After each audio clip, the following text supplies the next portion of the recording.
Tapi yang terpenting dalam momentum Waisak kali ini ialah bagaimana seseorang bisa bertransformasi.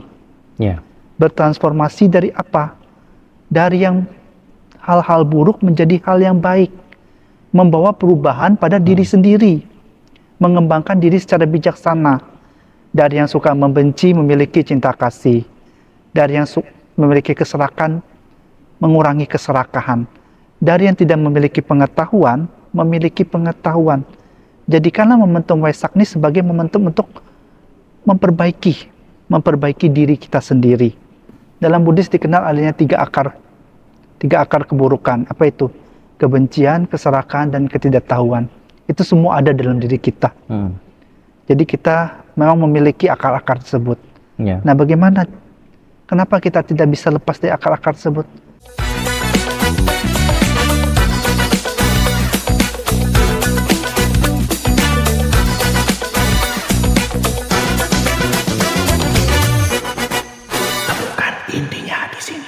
Selamat datang di podcast Kata Kunci spesial Hari Raya Waisak Balikpapan TV. Saudara-saudara, di tengah dunia yang semakin maju, manusia ternyata belum tentu semakin tenang. Hari-hari ini masyarakat Indonesia menghadapi banyak kegelisahan. Kita menyaksikan maraknya kasus korupsi, kolusi, nepotisme yang masih terus berulang, kemudian kepercayaan publik yang menurun, tekanan ekonomi, konflik sosial, hingga kehidupan pribadi kita yang semakin rapuh dari hari ke hari. Seperti halnya kita ketahui bersama, anak-anak muda juga banyak yang merasa cemas menghadapi masa depan. Media sosial membuat orang tampak bahagia, tetapi di balik itu banyak yang merasa kesepian, merasa kehilangan arah, mudah marah, bahkan merasa hidup tidak lagi memiliki makna. Di sisi lain kita juga mengamati banyak persoalan-persoalan rumah tangga seperti perselingkuhan, kekerasan dalam rumah tangga, dan seterusnya, hingga krisis moral yang menjadi pemandangan kita sehari-hari. Pertanyaannya, di tengah dunia yang penuh kegaduhan ini, masih adakah ruang dan ketenangan batin, dan masih mungkinkah manusia hidup dengan kebijaksanaan dan juga kejujuran serta welas asih? Momentum Hari Raya Waisak tahun ini menjadi kesempatan penting untuk kita semuanya kembali merenungkan ajaran Sang Buddha tentang penderitaan manusia, akar keserakahan, pengendalian diri, dan juga jalan menuju kedamaian. Dan untuk membahas itu semuanya, di podcast Kata Kunci Balikpapan Televisi bersama kita ada Biku Jutindrio dari Sangha Theravada Indonesia, dan sudah hadir bersama dengan kita. Selamat Hari Waisak, Bante. Ya, selamat Hari Waisak juga, Mas Bima. Ya, Bante, kalau melihat kondisi dunia hari ini yang penuh dengan konflik, kegelisahan, apakah sebenarnya manusia modern ini bisa dikatakan jauh dari ketenangan batin, Bante? Ya, jika kita perhatikan zaman sekarang memang ya, perkembangan teknologi ini semakin pesat. Jika dulu kita menggunakan sebagai media itu hanya media tertulis, sekarang sudah ada media digital. Nah, pertanyaannya tentang ketenangan. Nah, pengaruh teknologi ini memang membuat kehidupan kita dalam bermasyarakat semuanya terasa serba instan. Apa-apa dapat cepat kita tangkap, termasuk media informasi. Jika dulu kita harus menunggu media tertulis, nah sekarang kurang dari 24 jam semua terupdate melalui apa? Media sosial. Nah, jadi semuanya merasa, oh cepat sekali. Nah, orang selalu melihat ketenangan atau kebahagiaan itu dari sisi luarnya. Semua mencari kebahagiaan dari luar. Tapi bagaimanakah kebahagiaan sejati itu bisa ada? Berasal dari dalam. Kebahagiaan itu di sini, di dalam diri kita sendiri. Tapi kita tidak pernah mencarinya di situ, selalu mencari yang dari luar. Melihat sisi luarnya. Nah, kita harus menumbuhkan sekarang menumbuhkan kebahagiaan dari dalam. Bagaimana? Dengan memperkuat kesadaran akan diri, kesadaran akan momen saat ini, bersyukur akan momen saat ini, tidak mengingat masa lalu yang sudah berlalu. Masa lalu tidak bisa diubah, ataupun merencanakan sesuatu berharap akan datang. Yang akan datang belum tentu terjadi sesuai dengan harapan. harus bisa berada di momen saat ini, kekinian, bersyukur, memiliki kesadaran. Kemudian memiliki apa lagi? Pengendalian diri. Pengendalian diri terhadap diri sendiri, bukan diri orang lain. Dan juga mengembangkan apa? Kebijaksanaan. Inilah agar memperoleh apa? Ketenangan dalam kehidupan kita sehari-hari. Belajar menerima segala sesuatu yang tidak sesuai dengan harapan kita. Mengubah harapan kita sesuai dengan kenyataan. Inilah agar kita bisa memperoleh ketenangan. Ya. Iya. Bante, Hari Raya Waisak selalu diidentikan dengan pesan kedamaian. Apa makna terdalam Waisak tahun ini yang relevan dengan masyarakat Indonesia saat ini? Nah, umumnya orang mengenang Trisuci Waisak. Ada kata Trisuci Waisak, yaitu mengenang apa? Kelahiran dari Pangeran Siddhartha, pencapaian penerangan sempurna menjadi seorang Buddha dari Pangeran Siddhartha, dan mangkatnya Sang Buddha itu sendiri. Orang cuma mengenal 3 hal itu. Tapi yang terpenting dalam momentum Waisak kali ini ialah bagaimana seseorang bisa bertransformasi. Ya. Bertransformasi dari apa? Dari yang hal-hal buruk menjadi hal yang baik. Membawa perubahan pada diri sendiri. Mengembangkan diri secara bijaksana. Dari yang suka membenci memiliki cinta kasih. Dari yang memiliki keserakahan mengurangi keserakahan. Dari yang tidak memiliki pengetahuan memiliki pengetahuan. Jadikanlah momentum Waisak ini sebagai momentum untuk memperbaiki diri kita sendiri. Nah, ini kesempatan yang digunakan pada saat momentum Waisak ini. Ya, Bante, dalam ajaran Buddha dikenal dengan adanya penderitaan hidup. Sebenarnya apa yang dimaksud penderitaan hidup menurut Buddhisme, Bante? Nah, ya, memang dikenal dalam agama Buddha penderitaan. Apa sih penderitaan itu? Kalau dalam bahasa Pali itu adalah dukkha. Dukkha ini apa? Kosong. Kenapa dikatakan kosong? Karena segala sesuatu pasti mengalami apa namanya? Perubahan. Segala sesuatu yang berubah apakah akan memberikan kebahagiaan? Tidak ada yang kekal abadi. Semuanya akan mengalami perubahan. Segala sesuatu yang kita senangi pasti akan berpisah dengan kita. Demikian juga yang kita benci. Pasti semuanya akan berubah setiap saat. Nah, segala sesuatu yang berubah akan mendatangkan ketidakpuasan. Benar ya, ketika kita menginginkan semuanya tetap seperti adanya kan tidak mungkin, karena mengalami perubahan itu sendiri. Nah, itu menyebabkan ketidakpuasan. Itulah disebut sebagai dukkha. Segala sesuatu mengalami perubahan yang menyebabkan ketidakpuasan. Akhirnya menyebabkan dukkha. Nah, jadi kita harus belajar menerima fenomena yang terjadi dalam dunia ini. Apa fenomena yang terjadi dalam dunia ini? Segala sesuatu pasti mengalami perubahan. Bukan perubahan itu harus kita hindari, tapi apa? Belajar untuk menerima perubahan itu sendiri agar tidak terlanjut dalam penderitaan. Tidak membuat diri sendiri yang tidak menderita dengan penderitaan. Nah, itu esensinya. Ya, jadi menerima penderitaan itu sendiri ya, tanpa kita harus menerima perubahan. Menerima perubahan ya. Menerima perubahan itu sendiri. Agar tidak menimpali diri sendiri yang tidak menderita dengan penderitaan. Ya, baik. Bante, masyarakat kita ini juga sedang lelah melihat adanya fenomena-fenomena di mana kalau kita melihat banyak dari kita semuanya itu takut gagal, takut miskin, takut tertinggal. Bagaimana Buddhism melihat keresahan generasi saat ini ya, Bante? Ya, itu kan fenomena yang terjadi di masyarakat saat ini kan semuanya takut ya, gelisah. Nah, kita harus belajar menerima segala sesuatu yang kadang tidak sesuai dengan harapan kita. Belajar menerima, tapi bukan berarti pasrah. Kita sudah berusaha, tapi kadang-kadang semuanya tidak sesuai. Tapi kita tetap berusaha 100%. Hasil belum tentu sesuai dengan harapan kita. Harus belajar menerima segala sesuatu yang sudah kita upayakan, mungkin tidak sesuai dengan harapan. Ada penerimaan di situ. Berusaha menerima bahwa segala sesuatu yang sudah kita upayakan dengan baik tidak mungkin 100% sempurna. Nah, semuanya kadang-kadang mencari kesempurnaan. Tapi kadangkala sempurna itu tidak ada.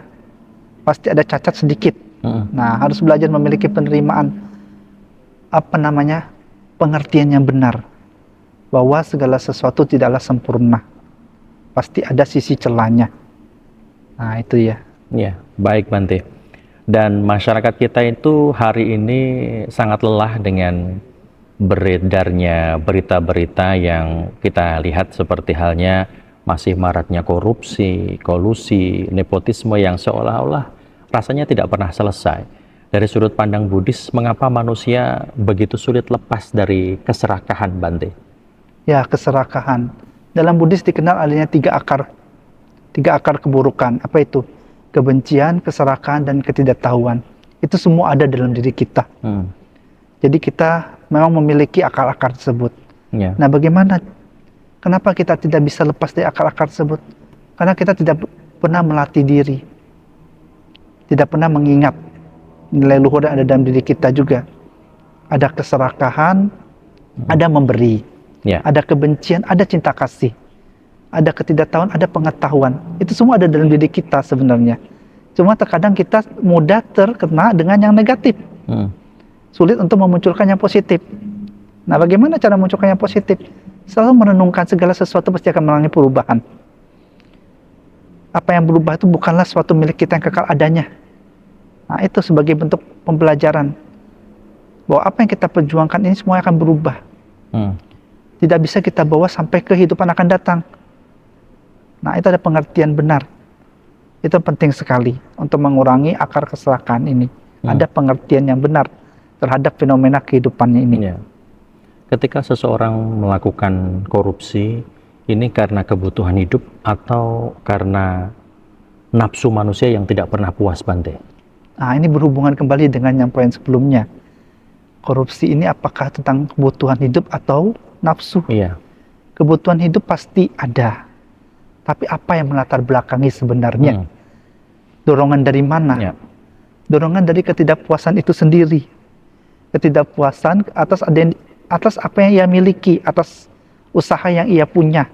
Selalu merasa selalu kurang. Ya. Tidak pernah Tidak merasa puas. bercukupan. Ini yang mendorong akhirnya apa? Mengambil yang bukan milik dia. Nah, ini harus dipahami. Harus memiliki keberpuasan terhadap yang dia miliki. Yatalabasantuti, apa itu? Puas atas perolehan dia, memiliki kepuasan atas apa yang sudah ia bisa hasilkan dengan usahanya sendiri. Yatalabasantuti, yatabalasantuti. Puas atas kekuatan yang sudah ia miliki. Nah, karena orang tidak memiliki rasa puas inilah, maka ia melakukan hal yang tidak baik demikian. Seperti yang disebutkan tadi di awal kan? Bukan kebutuhan yang lebih mendorong, tapi karena rasa tidak puas. Tidak puas. Iya. Lalu Bante, kalau masyarakat atau kita semuanya ini sebagai manusia terus melihat ketidakadilan, bagaimana cara agar kita tidak ikut menjadi penuh dengan amarah, penuh dengan kebencian di dalam diri kita, Bante? Nah, ketidakadilan ini memang seringkali kita jumpai di masyarakat ya. Iya. Bahkan banyak sekali kita melihat bagaimana agar kita tidak terpancing, agar memunculkan rasa benci dalam diri kita. Nah, kita harus berpikir, kebencian tidak akan pernah selesai jika dibalas dengan kebencian. Akan selesai apabila dibalas dengan apa? Dengan cinta kasih. Itu poin pertama. Supaya kita tidak terlibat dalam hal-hal yang memunculkan pengotor batin dalam diri kita. Pertama, harus memiliki pandangan demikian. Tidak akan pernah selesai kebencian ini. Yang kedua, berpikir dari sudut hukum karma. Bagaimana hukum karma ini? Saya adalah pemilik perbuatan saya sendiri. Saya terwarisi, saya terlindung, saya berkerabat dengan karma saya sendiri. Nah, jadi apapun yang saya perbuat, baik ataupun buruk, saya juga akan memetiknya. Seperti ketika Anda menanam pohon mangga di rumah Anda, bukan tetangga Anda yang memetik pohon mangganya ya. Pasti adalah Anda sendiri kan. Nah, ada 2 sisi yang harus kita tanamkan. Pertama, kebencian tidak akan pernah habis jika dibahas dengan kebencian. Kedua, melalui sudut pandang hukum karma. Segala yang saya lakukan adalah milik saya sendiri. Sayalah pemilik dan pewaris perbuatan saya sendiri. Nah, itu. Bante, bagaimana tentang kalimat niat itu juga sudah menjadi benih karma, Bante? Hanya dari niat saja. Nah, niat memang adalah Karena dalam Buddhis ada 3 saluran perbuatan. Iya.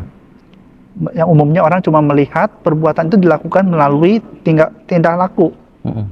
Dalam Buddhis ada namanya tingkah laku, seperti saya mencubit itu kan Iya. laku. Mm. Ada juga melalui ucapan. Ucapan orang berpandangan biasa saja ucapan. Tapi ucapan kadang-kadang lebih tajam daripada pisau. Iya. Benar ya? Menyakiti hati yang lainnya ya. Menusuk sampai ke Menusuk. jantung ya. Nah, itu juga perbuatan yang kedua. Perbuatan yang ketiga apa? Melalui pikiran. Kenapa? Sumbernya dari pikiran.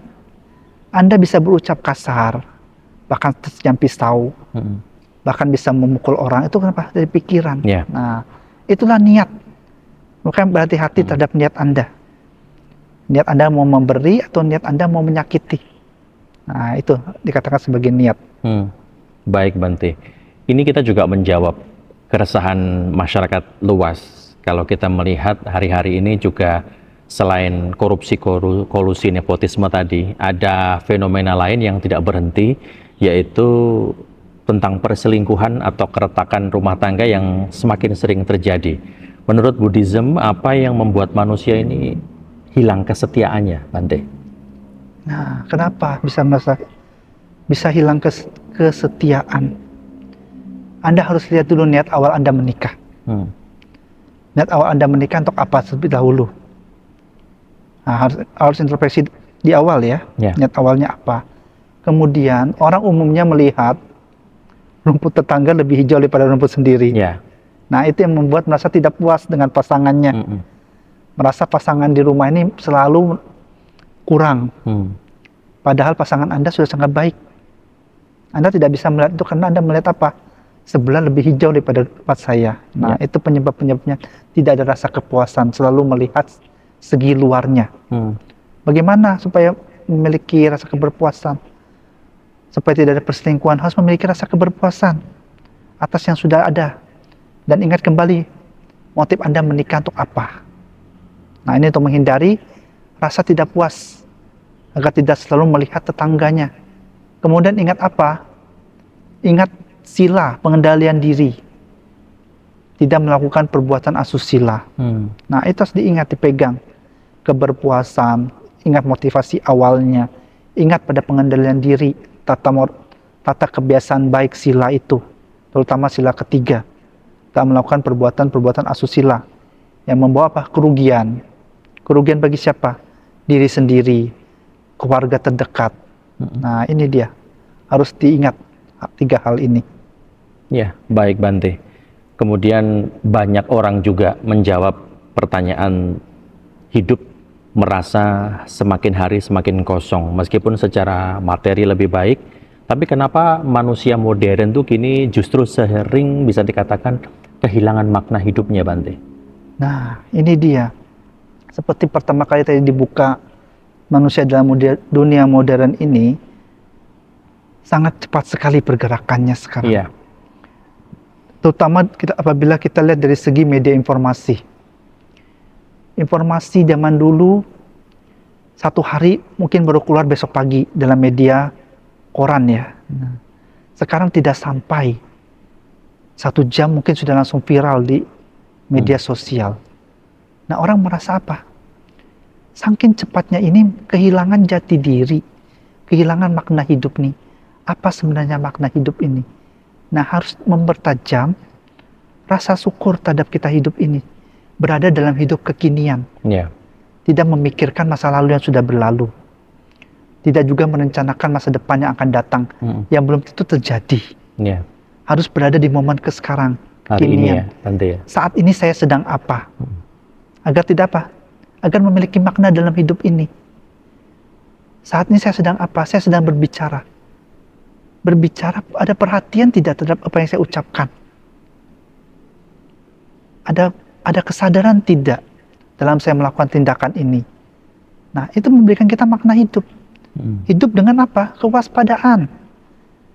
Kewaspadaan agar tidak melakukan hal-hal buruk yang membawa kerugian bagi diri sendiri. Melainkan membawa hal-hal baik yang mendatangkan manfaat. Ini yang paling penting. Agar dapat memaknai kehidupan kita ini.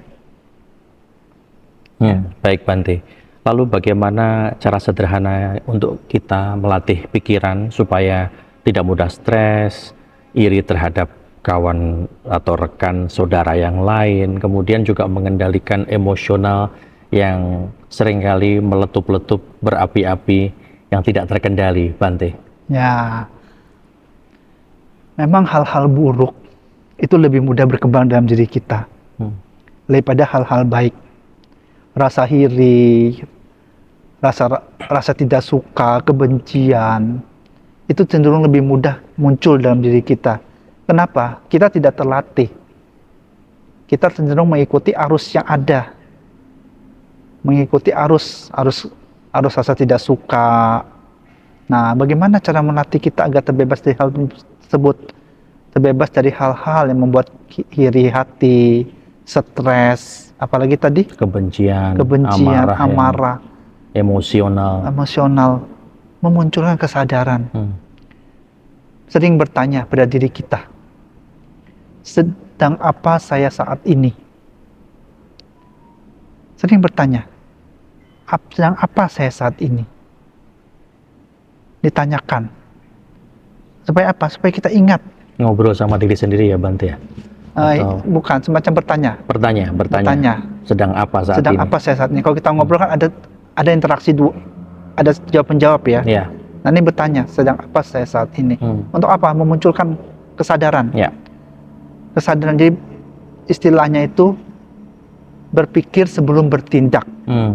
Bertindak baik dalam tingkah laku, baik dalam ucapan. Ya. Berpikir sebelum berucap.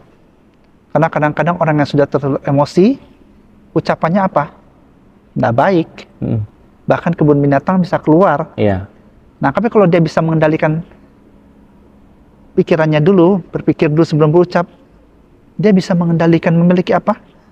Ketahanan. Ketahanan dalam menghadapi segala sesuatu yang tidak sesuai dengan harapannya. Nah, jadi emosinya bisa agak turun, sadar lebih dahulu. Oh iya, ini saya sedang tidak sesuai dengan harapan saya. Akhirnya dia berpikir sebelum berucap. Ada kesadaran. Berpikir sebelum bertindak. Nah, ini yang membuat seseorang jadi terkendali. Baik dalam stresnya, emosinya, kebencian, iri hati, dan sebagainya. Hal-hal yang negatif. Agar dapat terkontrol. Ya. Ya. Baik. Bante, ini juga pasti banyak yang bertanya-tanya dan juga merenungkan bahwa kebahagiaan itu sebenarnya apakah selalu berasal dari harta benda, jabatan yang selalu tinggi, dan seterusnya. Bagaimana Buddhism melihat makna sejati sebuah kebahagiaan, Bante? Iya, harta benda, kedudukan, semuanya secara kita lihat secara duniawi memang mendatangkan kebahagiaan. Semua orang pengen ke sana gitu. Semua orang pasti menginginkan harta, kekayaan, kedudukan. Dianggap itu bisa memberikan kebahagiaan. Tapi kita ingat kembali poin di awal, segala sesuatu mengalami perubahan.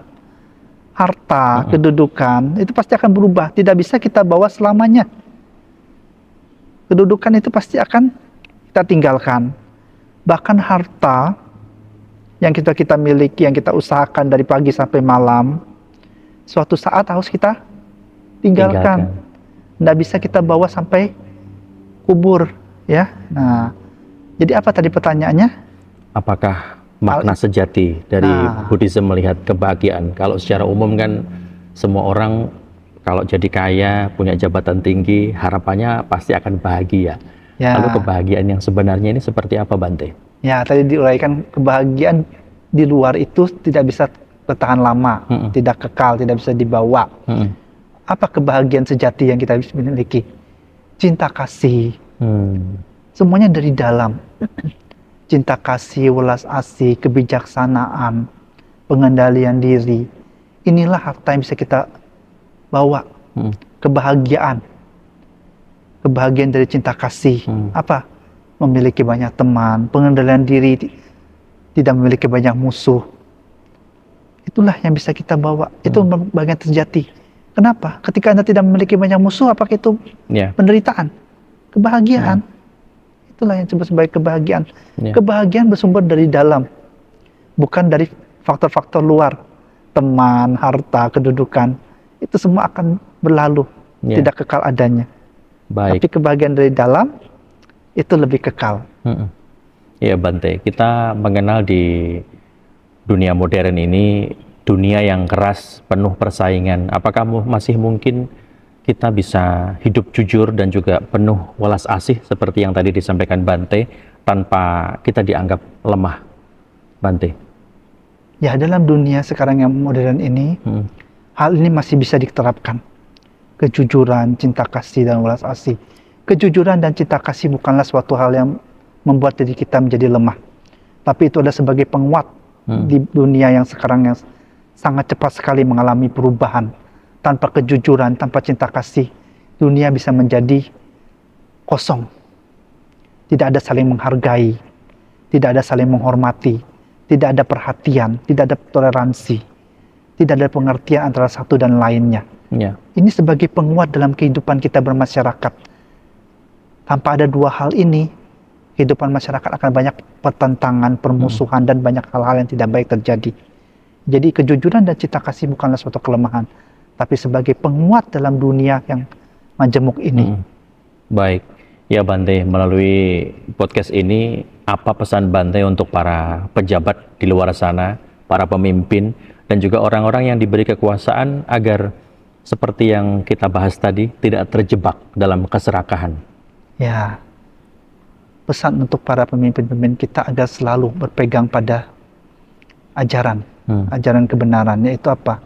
Mementingkan masyarakat secara luas, memiliki kebersamaan. Kebersamaan dalam arti apa? Selalu melihat rakyatnya yang di bawah. Ya. Nah, sering-sering mendengarkan keluhan dari masyarakat. Inilah yang membuat agar apa? Agar ada rasa kebersamaan. Kebersamaan, jadi ada rasa menghormati, rakyat juga menghormati pemimpinnya.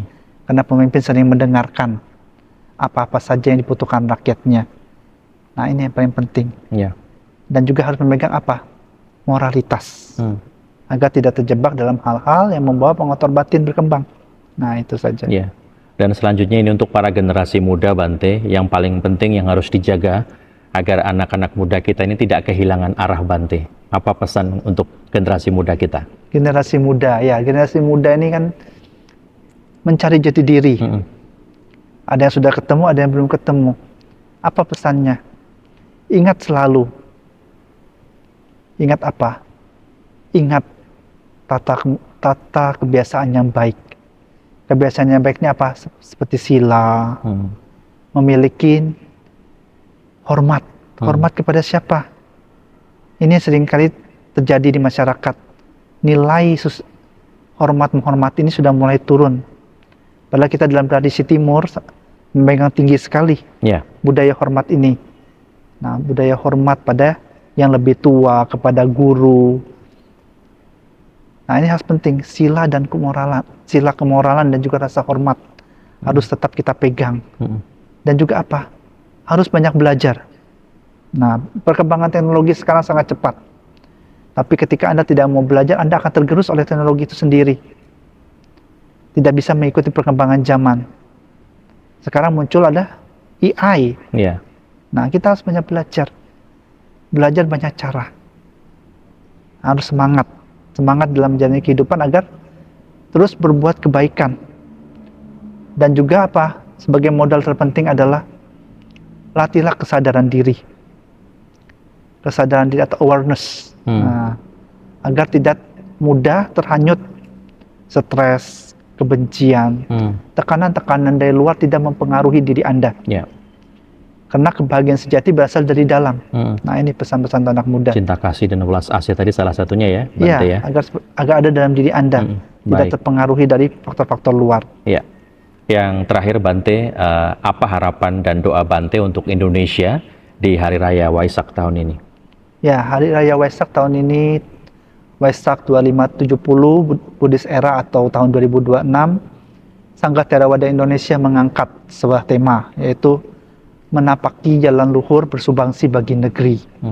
Nah, jadi dalam Waisak ini kita mengikuti jalan yang telah diajarkan oleh Sang Buddha Gautama. Jalan apa itu? Cinta kasih, welas asih, praktik dhamma.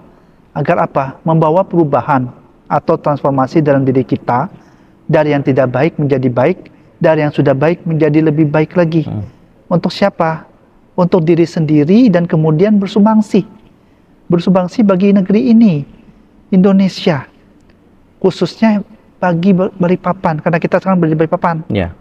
Nah, secara luas untuk Indonesia, secara khusus di Balikpapan sendiri. Nah, ini harus kita terapkan. Nilai-nilai Dhamma ini kita harus bawa dalam diri kita, agar dapat diterapkan dalam kehidupan masyarakat, berbangsa dan bernegara, agar tidak menimbulkan percekcokan, menimbulkan apa? Toleransi antar sesama beragama, memunculkan cinta kasih, memunculkan pengertian, memunculkan keharmonisan dan kebersamaan dalam kebinekaan tunggal ikaan, meskipun berbeda tapi tetap sama. Nah, ini yang perlu kita kembangkan dalam Waisak kali ini, menapaki jalan mulia bersumbangsih bagi negeri. Ini tema yang diangkat oleh Sangga Theravada Indonesia, agar memperkokoh persatuan dan persatuan di dalam keberaneka-ragaman ini. Ya, baik Bante, terima kasih atas pandangan dan juga kebijaksanaan yang dibagikan di momen ini. Dan semoga peringatan Hari Raya Waisak tidak hanya menjadi seremonial keagamaan saja, tetapi juga menjadi momentum untuk memperbaiki diri, menenangkan batin, dan juga membangun kehidupan yang lebih penuh welas asih. Selamat Hari Raya Waisak untuk seluruh umat Buddha di seluruh Indonesia. Semoga semua makhluk hidup berbahagia.